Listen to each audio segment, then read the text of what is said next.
There is something happening within the movie space that is changing Hollywood. Internet creators breaking the mold and making their first feature films. The Philipp brothers, Chris Dunkman, Ryan Barron, Markiplier, and now who everyone has been talking about as of late, Curry Barker and Kane Parsons.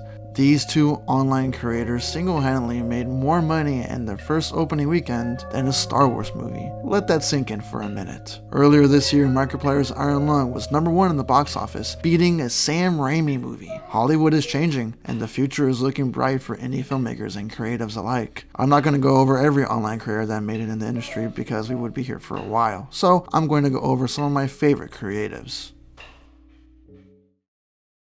I think for me, one of the most influential to break the mold are the Philipp brothers. Originally making sketch comedies on YouTube, and let me tell you, these videos were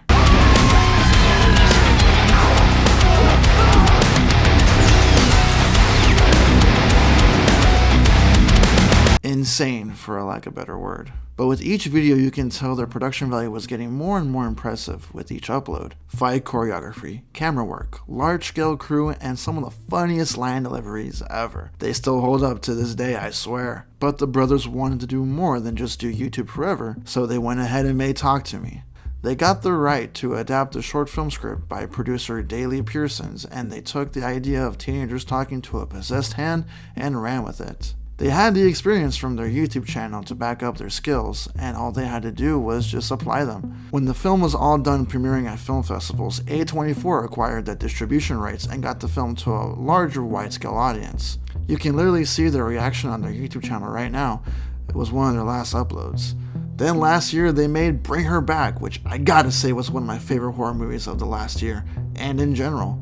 They are still doing great things and currently making their next movie, Talk to Me. Get it? It's a sequel, of course, to their first movie, and I personally cannot wait to see what they do next. Another example, on the other hand, is Chris Dunkman, who, unlike Danny and Michael, Chris reviewed movies on YouTube.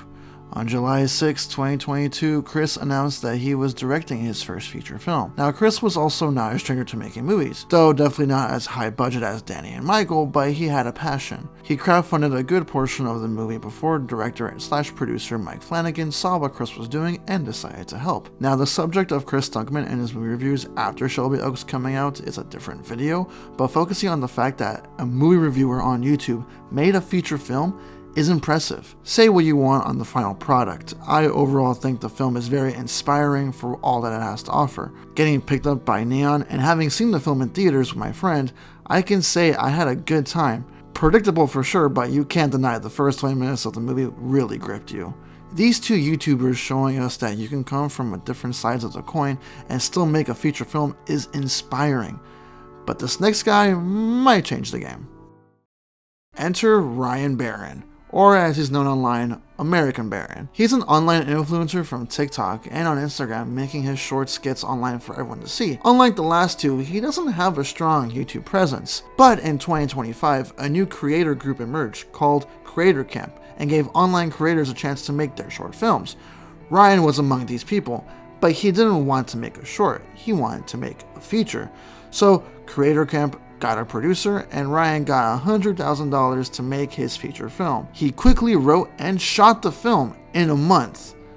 Not wrote and shot the film in a month, but the end result being a personal insight on a relationship, and man, did this movie hit. It has a very indie look to it, and I love it for it. The cinematography, the characters, and the dialogue, and the ending, it's a great watch, and I highly recommend it. But this movie proved that directors can come from any and all walks of life from the internet. Now, Hollywood, I'm not saying give every TikTok influencer $1 million, but give it to the ones who can tell good stories.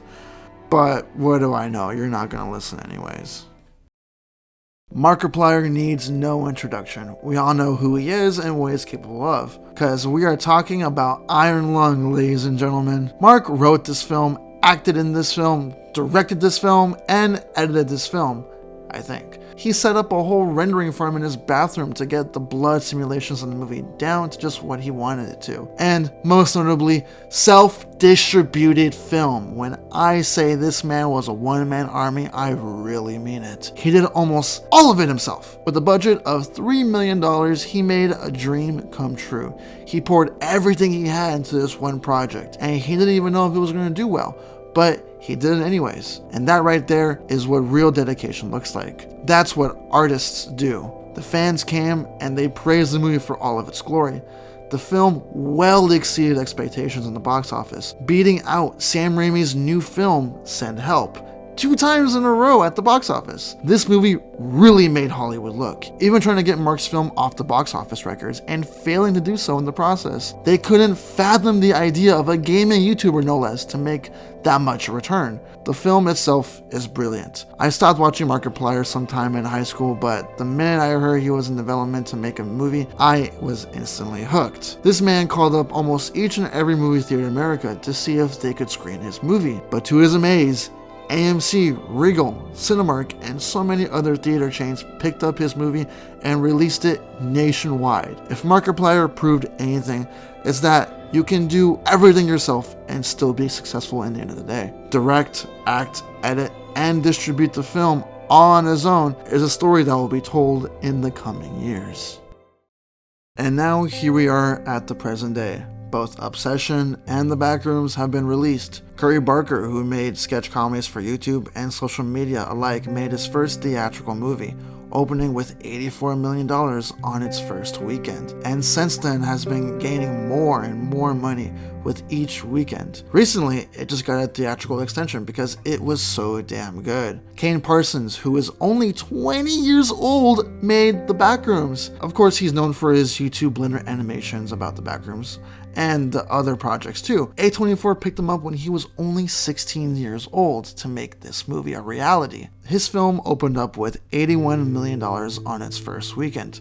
Both Backrooms and Obsession beat out the first Star Wars movie in 7 years. Both of them are killing it, and I cannot wait to see what's in stock from both of them. Curry Barker already shot his next feature, and Kane is writing the next Backrooms installment. If these creatives have shown us anything, it's that audiences are hungry for new and innovative stories. It's not just the fact that Gen Z will come out to support their fellow Gen Z creatives. It's also the fact that they bring something new to that table that Hollywood simply isn't doing. While I am excited for the next Spider-Man movie and the third Dune movie, I can't deny the fact that these creatives are major inspiration to all of us aspiring creators. It's an exciting time to be a filmmaker because now we have the perfect opportunity to make the things we want. No longer is putting your films on YouTube a bad idea, but in fact a great place to put your body of work and to show investors. And that's exactly what I plan to do, so that one day I can get my stories on the big screen so everyone can see. My name is Carlos Lopez, and I will see you later.